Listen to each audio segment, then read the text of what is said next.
जय हिंद दोस्तों, कैसे हैं आप सभी लोग। उम्मीद करते हैं स्वस्थ होंगे, मस्त होंगे और अपने अपने पढ़ाई में व्यस्त होंगे। ठीक है बेटा, हम लोग पढ़ रहे हैं क्लास 9 का मैथ चित्रा प्रकाशन बुक से। प्रश्नावली नंबर 2 खत्म हो गया था। प्रश्नावली नंबर 3 के भी प्रश्नावली खत्म कर चुके थे। आज देखेंगे इसके विविध ऐच्छिक प्रश्नावली। ठीक है, तो आप लोग अगर चैनल पे नए हैं, चैनल को सब्सक्राइब, वीडियो को लाइक कर दीजिए, अपने दोस्तों को भी शेयर कर दीजिए जिससे वो लोग भी पढ़ सके। ठीक है, तो आ जाओ इसमें बाबू। पहला क्वेश्चन क्या कह रहा है कि निम्नलिखित कथन। पहला क्वेश्चन लिख लेते हैं बेटा, विविध ऐच्छिक प्रश्नावली का पहला क्वेश्चन क्या कह रहा है। ठीक है, बहुत ज्यादा क्वेश्चन इसमें नहीं है लेकिन ज्यादा ही है। कह रहा है निम्नलिखित कथन सत्य है या असत्य, लिखिए, अपने उत्तर का औचित्य दीजिए। ठीक है बाबू, इसमें पहला क्वेश्चन क्या दिया है, सत्य या असत्य बताना है। ठीक है, पहला क्वेश्चन क्या कहा है कि बिंदु 3,0 प्रथम चतुर्थांश में स्थित है। बेटा आप लोगों को पता है कि इसको कहते हैं वाई अक्ष, इसको कहते हैं यक्ष अक्ष। क्या कहते हैं इसको, वाई अक्ष कहते हैं, इसको कहते हैं यक्ष अक्ष कहते हैं। ठीक है, इसको प्रथम चतुर्थांश कहते हैं, इसको द्वितीय चतुर्थांश कहते हैं, इसको तृतीय चतुर्थांश कहते हैं, इसको चतुर्थ चतुर्थांश कहते हैं। ठीक है, इसमें बेटा दोनों क्या होते हैं, पॉजिटिव होते हैं। और इसमें क्या होता है, पहला निगेटिव दूसरा पॉजिटिव होता है। इसमें क्या होता है बेटा कि दोनों निगेटिव होते हैं। और इसमें क्या होता है बेटा, पहला पॉजिटिव दूसरा निगेटिव होता है। ये आपको पता है बाबू। अगर x बराबर 0 क्या होगा बेटा, x बराबर 0 तो क्या होगा, y अक्ष पर। ठीक है, अगर y बराबर 0 तो क्या होगा बेटा, x अक्ष पर होगा। यह चीज आपको इतना पता होना चाहिए। तो कह रहा है 3,0 प्रथम चतुर्थांश में है, तो 3,0 एक तो 0 आ गया बेटा, तो किसी चतुर्थांश में नहीं होगा। क्या होगा बेटा, यह किसी चतुर्थांश में नहीं होगा। तो कितना कहा, 3,0, तो 3, जब 0 लिखोगे बेटा तो देखो y का मान 0 है, तो क्या होगा, यह x अक्ष पर होगा, किसी चतुर्थांश में नहीं होगा। इसलिए यह क्या होगा बाबू, पहले का पहला असत्य हो जाएगा। ठीक है, दूसरा क्वेश्चन क्या कह रहा है इसका, दूसरा कह रहा बिंदु 1,-1 और -1 एक ही चतुर्थांश में है। तो बेटा 1,-1 बोला है, तो 1,-1 मतलब पहला प्लस दूसरा माइनस चौथे चतुर्थांश में रहेगा। ठीक है, उसके बाद कहा बेटा -1,1 मतलब पहला माइनस दूसरा प्लस, मतलब यह दूसरे चतुर्थांश में। तो यह बेटा किसमें, चौथे और दूसरे चतुर्थांश में रहेंगे, पहले एक ही में नहीं रहेंगे। इसलिए यह भी क्या है बेटा, असत्य है। ठीक है, आया समझ में, किसमें रहेंगे, अगर दिया है बाबू, जैसे क्या दिया है, 1,1 तो 1,-1 पहला प्लस दूसरा -1 किसमें रहेगा बेटा, चतुर्थ वाले में रहेगा। ठीक है, और -1,1 किस में रहेगा, सेकंड वाले में रहेगा। ठीक है, आ जाओ क्वेश्चन नंबर तीसरा, देखते तीसरा क्या कह रहा। तीसरा कह रहा उस बिंदु के निर्देशांक जिसके कोट (1/2) और भुज 1 है, तो क्या होगा बेटा, इसके निर्देशांक हो जाएंगे 1, -1/2। कोट बाद में लिखा जाता, भुज पहले। जो कि यह दिया है बेटा कि -1/2, 1 होगा। जो कि यह दिया है बेटा, क्या दिया है, -1/2, 1। तो यह भी बेटा असत्य होगा। क्या होगा, असत्य होगा। यह नहीं होगा ना, तो ये बताया है, तो यह क्या होगा, असत्य होगा। ठीक है, आ जाओ चौथा नंबर देखते हैं। चौथा क्या कह रहा है बेटा इसका, चौथा कह रहा उस बिंदु के निर्देशांक जो 2,0 है y अक्ष पर x अक्ष से 2 मात्रक दूरी पर हैं। तो बेटा कहा है कि कितना दिया है कि 2,0, तो 2,0 मतलब बेटा 2,0 कहीं x अक्ष पर, जैसे यहाँ पे 1 यहाँ पे 2, तो यहीं पे आएगा 2,0, तो x अक्ष पर होगा बेटा y अक्ष से 2 इकाई दूरी पर। ठीक है, तो ये क्या कहा है बाबू कि y अक्ष पर, x अक्ष से 2 इकाई, ये तो गलत है बेटा। क्या है, x अक्ष पर होगा y अक्ष से 2 इकाई दूरी पर, तो यह भी क्या होगा बेटा, असत्य होगा। ठीक है, आ जाओ पांचवा क्या कह रहा बाबू, पांचवा कह रहा -1,7 चतुर्थांश दूसरे में स्थित है। -1,7 पहला माइनस दूसरा प्लस, तो बेटा यह क्या है, सत्य है। ठीक है, यह क्या होगा, सत्य होगा। तो इसमें बाबू 5 क्वेश्चन है, पहले में 5 में से केवल एक सत्य है और सब के सब क्या है, असत्य है। ठीक है, इसको नोट करिए, फिर चलते हैं बाबू क्वेश्चन नंबर 2 पे, देखते हैं दूसरा क्वेश्चन क्या कह रहा है। ठीक है, दूसरा क्वेश्चन लगाते हैं, इसको हम मिटा दें। उम्मीद कर रहे हैं बाबू आप लोगों को समझ में आया होगा, कोई दिक्कत नहीं हुआ होगा। विविध ऐच्छिक भी आप लोग लगाया करो और ऑब्जेक्टिव क्वेश्चन भी लगाया करो। ठीक है, कहा है बेटा यदि 2x प्लस 3 और कामा y माइनस 4 बराबर 7 कामा 5 हो तो x y के मान बताइए। ठीक है, दिया बेटा 2x प्लस 3 कामा क्या दिया है बेटा y माइनस 4, यही दिया है। यह बेटा 7 कामा 5 के बराबर हो, यही बोला है। तो x और y के मान बताइए। तो जब इसके यह बराबर है बेटा तो इसको हम इसके बराबर लिख सकते हैं। तो बेटा यह x वाला x के बराबर, y वाला y के बराबर, तो लेंगे 2x प्लस 3 बराबर 7 होगा। तो 2x बराबर बेटा 7, यह इधर जाएगा -3, तो 2x बराबर 7 में से 3 गया 4, तो x बराबर 4/2, काटोगे 2 दूनी 4, x का मान आएगा बेटा 2 आएगा। अब y वाला बराबर कर लो बेटा, तो y माइनस 4 बराबर किसके होगा 5 के, तो इधर जाएगा 5 प्लस 4 होगा क्योंकि माइनस इधर जाके प्लस होगा, तो y बराबर 5 4 9 हो जाएगा। ये हो जाएगा बेटा आपका x और y के मान। क्वेश्चन नंबर कौन सा था बेटा, दूसरा, खत्म हो गया। आ जाओ बेटा क्वेश्चन नंबर तीसरा देखते हैं। तीसरा क्वेश्चन क्या कह रहा है, ठीक है, तीसरा क्वेश्चन देखते हैं। तीसरा क्वेश्चन कह रहा है बेटा उस बिंदु के निर्देशांक ज्ञात कीजिए जो, इसमें भी कई क्वेश्चन दिए हैं। ठीक है बेटा, तीसरे का पहला क्या कहा है, x और y दोनों अक्षों पर स्थित होते हैं। तो बेटा x और y दोनों अक्षों पर स्थित होते हैं, इसके निर्देशांक बेटा यह x अक्ष हो गया, यह y अक्ष, दोनों कहां पे, यहाँ पे स्थित होते हैं। इसके निर्देशांक 0,0 होता है जिसको मूल बिंदु कहते हैं। तो इसका निर्देशांक क्या होगा 0,0 हो जाएगा। ठीक है, आ जाओ दूसरा देखते हैं। दूसरा क्या कह रहा है इसमें, जिसकी कोटि -4 हो 4 है y अक्ष पर स्थित होगी। क्या होगी बेटा, जिसकी कोटि -4 है जो y अक्ष पर स्थित है। तो इसका क्या करना है बेटा, निर्देशांक इसका भी लिखना है। ऊपर तीसरे में बोला उस बिंदु के निर्देशांक ज्ञात कीजिए, मतलब सबके निर्देशांक ज्ञात करना है। और कहा कोटि -4 है, y अक्ष पर स्थित होगी, तो y अक्ष पर स्थित होगी तो x का मान 0 होगा, यह 0 - 4 हो जाएगा। ठीक है, आ जाओ तीसरा, क्या कह रहा, तीसरे का तीसरा कह रहा बेटा जिसकी भुज 5 है, x अक्ष पे स्थित होगी, तो बेटा x अक्ष पे होगी तो y का मान 0, 5 का मान 0 हो जाएगा। ठीक है, ये हो गया आपका बाबू क्वेश्चन नंबर 3 खत्म। आप लोग इसको नोट करिए। फिर चलते हैं बाबू क्वेश्चन नंबर 4 पे, देखते हैं 4 नंबर क्वेश्चन क्या कह रहा है। इसको पूरा की पूरा को मिटा रहे हैं। ठीक है, आ जाओ क्वेश्चन नंबर 4 पे। 4 नंबर क्वेश्चन क्या कह रहा, 4 नंबर कह रहा बेटा निम्नलिखित आकृति में चतुर्भुज ABCD के निर्देशांक लिखिए तथा आकृति का नाम बताइए, साथ ही आकृति का क्षेत्रफल बताइए। ठीक है बेटा, आकृति क्या है, ठीक है। तो अगर देखोगे क्वेश्चन नंबर 4 ABCD, देखोगे बाबू आप लोग आकृति हम यहां पे लगा दे रहे हैं क्वेश्चन में, आप लोग देखना।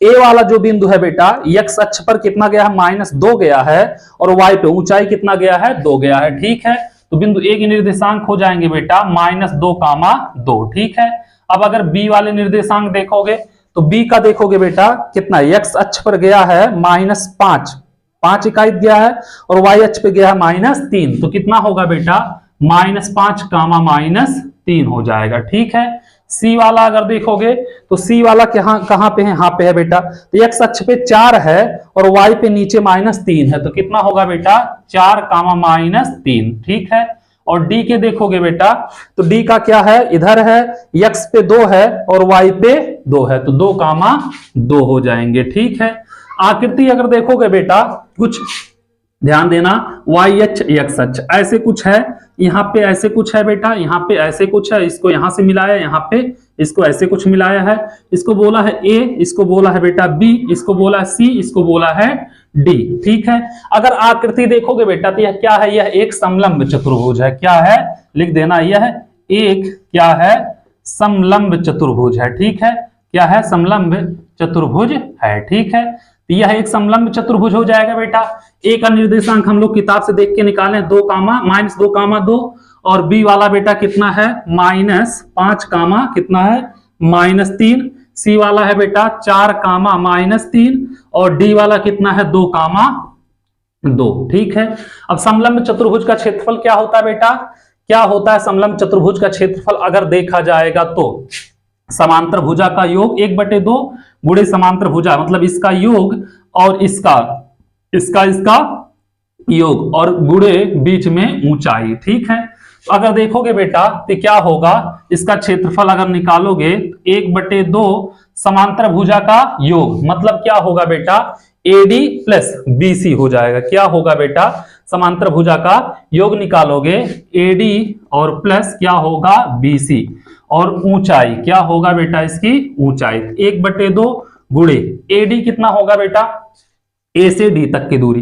तो यहां से यहां तक की दूरी अगर निकालोगे बेटा तो कितना होगा, ध्यान देना, AD अगर करोगे बेटा, AD प्लस BC, AD देखना बाबू, इधर 1 और 2, -2 इधर है ना बेटा, कितना है, -2 है, ये वाला कितना है, -2, देखना यहाँ पे -2 है, इधर 2 है, तो 2 और 2 टोटल बेटा कितना हो जाएंगे, 4 हो जाएंगे। ठीक है, x अक्ष का हम देख रहे हैं तो कितना होगा बेटा, यहाँ पे 4, प्लस BC का देखोगे तो BC बेटा -5 इधर है तो 5 लिखा जाएगा, चिन्ह नहीं लिया जाएगा, और 4 इधर है, देखना 5 इधर 4 इधर, 5 4 9 हो जाएगा। ठीक है, तो 5 4 क्या हो जाएगा, 9 हो जाएगा, कोई दिक्कत नहीं। और गुणे बेटा ऊंचाई, क्या है, ऊंचाई, ऊंचाई अगर देखोगे बेटा तो देखना इधर, जो इधर से इधर दोनों रेखा यहीं पे आई हैं, दोनों का कितना, 3 इधर भी है 3 इधर है, -3 है, तो ये 3 हो जाएगा बेटा। इधर ऊपर जाओगे तो कितना है, 2 यहाँ पे 2 यहाँ पे 2 है, 3 2 कितना हो जाएगा, 5, तो ऊंचाई हो जाएगा 5। ठीक है, तो 1/2 9 4 13,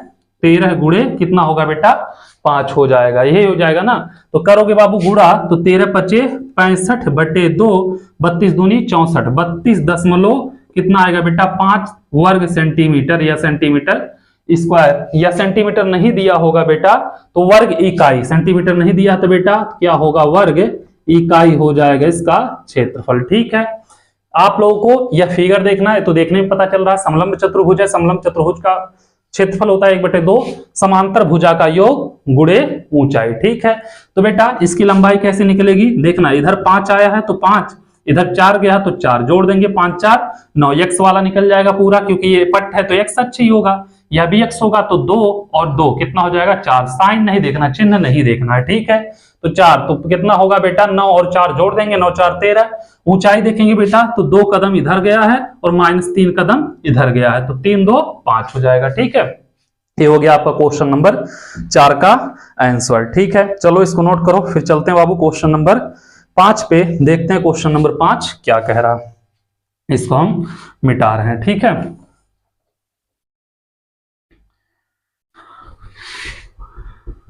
आ जाओ बेटा क्वेश्चन नंबर 5 पे। 5वां क्वेश्चन क्या कह रहा, ध्यान देना। 5वां क्वेश्चन कहा बेटा, निम्नलिखित आकृति में आयत ABCD के निर्देशांक लिखिए तथा आकृति का क्षेत्रफल ज्ञात कीजिए। ठीक है बाबू, अब ध्यान देना क्या दिया है, यहाँ पे y अक्ष दिया है, यहाँ पे x अक्ष दिया है, ऐसे कुछ आकृति बनाया है। ठीक है बेटा, अब कैसा बना है पता नहीं, और यहाँ पे बोला ABCD, यहाँ पे बोला है बेटा A, यहाँ पे बोला है B, यहाँ पे बोला है C, यहाँ पे बोला है D। कहा है बेटा इसके निर्देशांक लिखिए। तो बाबू अगर आप लोग निर्देशांक लिखोगे किताब में देखकर तो ए वाला निर्देशांक कितना होगा बाबू, x अक्ष पे कितना गया, -4 गया है, और नहीं तो हम बनाएंगे तो बहुत ज्यादा हो जाएगा बेटा। यहां पे बेटा मान लिया 1, यहां पे मान लिया 2, ठीक है, यहां पे मान लिया 1 -1, यहां पे मान लिया -2, यहां पे बेटा कितना दिया है, यह 1 बाहर दिया है, 2 उस पे दिया है, तो बेटा यहाँ पे -1, यहाँ पे इस पे दिया है बेटा -2, यहाँ कहीं पे दिया है -3, इस पे दिया है कितना, -4 दिया है, यही दिया है ना बाबू। अब पूछ रहा है निर्देशांक, तो ध्यान देना बेटा निर्देशांक क्या होगा, अगर a का देखोगे तो 4 कदम इधर आया है तो -4 होगा, और बेटा इधर कितना आया है 2 कदम, तो -2 हो जाएगा। ठीक है, तो a का निर्देशांक अगर देखोगे बेटा तो -4, 2 हो जाएंगे। ठीक है, b के निर्देशांक अगर देखोगे बेटा -4, क्या होंगे, a का निर्देशांक -4, -2 होगा। ठीक है बेटा, -4, -2। b का देखोगे बेटा तो x अक्ष पे कितना है 2, तो -2 होगा यहाँ पे, और कितना आया बेटा यहाँ पे भी कितना आया है -2, तो -2, -2 होगा बेटा b का। ठीक है, -2, -2। c का देखोगे बेटा तो इधर कितना आया, c वाला 2 आया है, देखो इधर माइनस है, ऊपर कितना गया 2, तो -2, 2 हो जाएगा। ठीक है, d वाला देखोगे अगर तो इधर कितना आया बेटा d, -4, ऊपर 2, तो 4, 2 हो जाएगा। ठीक है, यह एक का क्या है बेटा, आयत है। ठीक है, यह एक क्या है बेटा, आयत, देखने में लग रहा है बेटा आयत है। आयत का क्षेत्रफल क्या होता है बेटा? आयत का क्षेत्रफल क्या होता है? लंबाई गुणे चौड़ाई। क्षेत्रफल पूछा है बेटा, तो लंबाई कितना होगा बेटा? देखना, इधर इधर 4 है, इधर 4 है, इधर 4 है बेटा, नहीं इधर 2 है, सॉरी। देखना ध्यान से बाबू, अगर इसका देखोगे तो इधर कितना है? 4 है। अगर देखोगे 1 2 3, तो इसकी चौड़ाई कितनी होगी? 3 होगी। और ऊंचाई अगर देखोगे बेटा तो यहां से 1 2 3 4, कितना हो जाएगा बेटा? 4 हो जाएगा। ठीक है, तो अगर देखोगे इसकी ऊंचाई, ऊंचाई यहीं से देखना बेटा, यही है 1 2 3 4। ऊंचाई, ऊंचाई मतलब लंबाई मान लेना बेटा 4 हो जाएगा। और चौड़ाई देखोगे बेटा यहां से 1 2 2 ही हो रहा है बेटा, तो चौड़ाई कितना होगा? 2, तो 4 दूनी 8 वर्ग इकाई हो जाएगा। इसकी बेटा क्या होगा? क्षेत्रफल 8 वर्ग इकाई होगा। देखना बेटा यहां से ऊंचाई 1, ये यहां पे पहुंचोगे, यहां से 1, यहाँ पे 2, यहाँ पे 3, यहाँ पे 4, यही है ना। देखो 1 2, यहां से देखोगे यहां से ए वाला एक खंड होगा आपका, पड़ जाएगा अभी, 1 हो जाएगा, 2 हो जाएगा, 3 हो जाएगा, 4 हो जाएगा, हो जाएगा। तो ऐसे करोगे कितना होगा? 1 2 और यहाँ पे 3 हो रहा है, यहाँ पे 4। इधर की करोगे बेटा, एक ए वाला हो जाएगा, एक ये, 1 1 2 हो जाएगा। ठीक है, ये हो गया बाबू क्वेश्चन नंबर आपका 5 खत्म। 5वें क्वेश्चन को नोट करिए, फिर चलते हैं बाबू क्वेश्चन नंबर 6 पे। देखते हैं 6वां क्वेश्चन क्या कह रहा है, उसको भी लगाते हैं। ठीक है, आ जाओ क्वेश्चन नंबर 6 पे। अभी तो ये भी मिटाना है। आ जाओ बेटा क्वेश्चन नंबर 6। तो 6वां क्या कह रहा है बाबू? कह रहा है कि निम्नलिखित आलेख में त्रिभुज एबीसी के निर्देशांक तथा रेखाखंड एसी की लंबाई बताइए। ठीक है बाबू, ध्यान देना, ए वाई अक्ष है, यह ए एक्स अक्ष है, यही है वाई अक्ष और ई एक्स अक्ष। ठीक है बेटा, यहां पे मान लिया 1 2 3 4, यहां पे मान लिया बेटा -1 -2 -3 -4 -5 कुछ भी। ठीक है, यहाँ पे 1 2 3 4, -1 -2 -3 -4। डायरेक्ट बता देते हैं, शायद आप लोगों को समझ में दिक्कत आती है। ठीक है, तो बेटा ए वाला बिंदु है 3 1 पे है, तो 3 और 1 यही कहीं पे बेटा बिंदु ए है। ठीक है, उसके बाद बी वाला है 3 -3 पे, तो 3 -3 यही होगा बेटा बी वाला। ठीक है, उसके बाद सी वाला बिंदु है -2 3 पे, तो कितना है बेटा? -2 3, यही है, तो ये वाला सी है। ठीक है, तो आप लोग इसको क्या करना, मिला देना, ऐसे मिलेगा, इसको ऐसे मिला देना, इसको ऐसे मिला देना। ठीक है, तो अगर बिंदु ए के निर्देशांक लिखोगे बेटा, क्या लिखोगे? बिंदु ए के निर्देशांक, तो एक्स अक्ष पर कितना गया है बेटा? 3, ऊपर कितना गया है? 1, 3 कामा 1 होगा। बी का देखोगे बेटा, एक्स अक्ष पे कितना गया है? 3 गया है, और इधर कितना है नीचे? -3, 3 कामा -3। सी का देखोगे बेटा कितना आया है? -2 आया है, और नीचे कितना गया है? -3। ठीक है, तो लिख लेना कितना होगा? 3 कामा 1। बी वाला कितना होगा? 3 कामा -3। सी वाला कितना होगा? -2 कामा -3 होगा। ठीक है, इतना समझ में आया? कोई दिक्कत नहीं है। और देखोगे बाबू, तो यह एक क्या है? समकोण त्रिभुज है। क्या है? यह एक क्या है? समकोण त्रिभुज। दिख रहा है ना बेटा? समकोण त्रिभुज है। ठीक है, जब समकोण त्रिभुज है, बीच की दूरी उरी निकालने का फार्मूला आप लोग नहीं पढ़े हो, तो बीच की दूरी निकाल के ऐसे करके वैसे करके नहीं करना है। ठीक है, 10 में करना अपना। ठीक है बाबू, तो यहाँ पे यह क्या है? समकोण त्रिभुज है। अगर इसकी देखोगे बेटा लंबाई, मतलब क्या देखोगे? ए बी के बीच की दूरी क्या होगा बेटा? लंब जो है ए बी के बीच की दूरी, तो यहां से यहां तक का बेटा 3 है। देखो 1 2 3, और ऊपर गया है, तो ये पूरा का पूरा कितना होगा बाबू? 4 होगा। ठीक है, कोई दिक्कत नहीं है। यहां से जब करोगे बेटा क्या होगा? यहां से देखोगे 1 2 हो जाएगा बेटा, 2 इधर है और 3 इधर है, तो ए कितना हो जाएगा? 5 हो जाएगा। ठीक है, तो ए बी बराबर होगा बेटा, ए बी बराबर 4 होगा, और BC बराबर कितना होगा? 5, यही होगा ना, BC बराबर 5। तो हमको निकालना बेटा AC की लंबाई, AC बराबर निकालना है, तो पाइथागोरस प्रमेय लगा देना। ठीक है बेटा, पाइथागोरस प्रमेय से क्या होगा बेटा? AC का स्क्वायर बराबर ए बी का स्क्वायर प्लस बी सी का स्क्वायर करोगे। ए बी का कितना बेटा 4 का स्क्वायर, बी सी कितना है 5 का स्क्वायर, 4 चौके 16, 25, 16 25 कितना होगा 41। तो बेटा ए सी का स्क्वायर बराबर आ गया 41, तो ए सी बराबर आएगा इन अंडर रूट 41 हो जाएगा इसका मान। ठीक है, उम्मीद कर रहे हैं आप लोगों को अच्छे समझ में आया होगा, कोई दिक्कत नहीं हुआ होगा बेटा। इसी क्वेश्चन के साथ यह प्रश्नावली हो गया खत्म। विविध ऐच्छिक भी ऑब्जेक्टिव क्वेश्चन है, उसको अगले वीडियो में करा देंगे। ठीक है, आप लोगों से एक ही रिक्वेस्ट है, जितना हो सके चैनल को शेयर करिए और सब्सक्राइब कराइए। ठीक है, थैंक यू सो मच।